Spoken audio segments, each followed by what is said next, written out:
Sino yung mga dumating?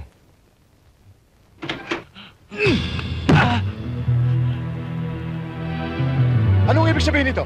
Sino ba kayo? Wala naman tanda.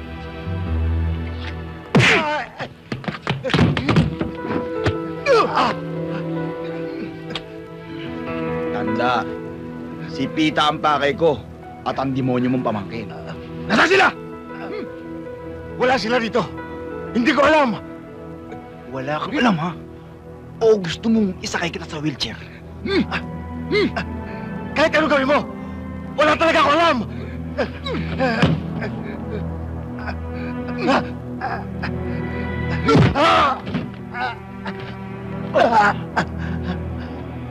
Huwag yung ganyan na amo ko! Pag hindi ka nagtapat,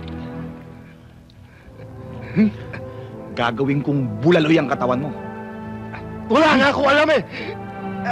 Wala kang alam, ha?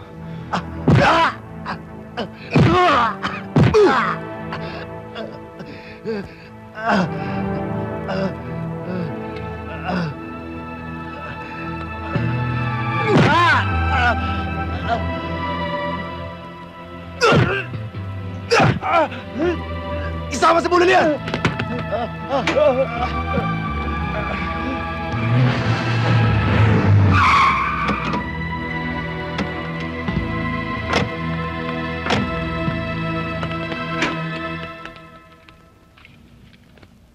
Chong? Chong! Chong! Pita, ang Chong ko! Pita! Chong!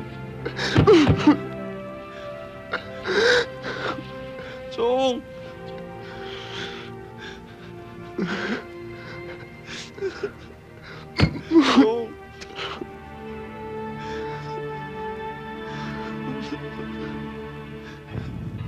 Sa pagkamatay ni Andrade at sa pagkakalagay sa akin bilang pinuno, lilinisin natin ang organisasyon.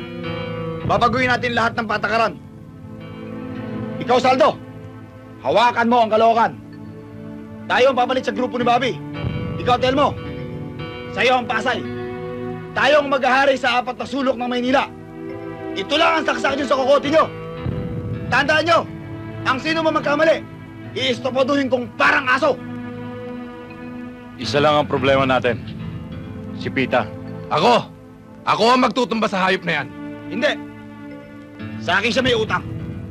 Sa akin siya dapat magbayad.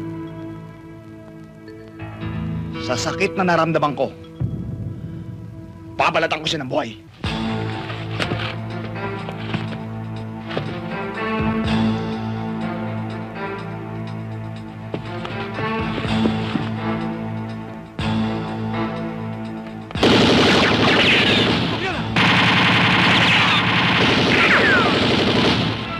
Boss! Pinasok tayo ni Pita! Hindi na tayo mahirapang hanapin yan. Sige! Pagsikalan kayo! Bibigyan ko ng 50 mil ng sino mo makakauli sa kanya ng buhay! Sige! Tara!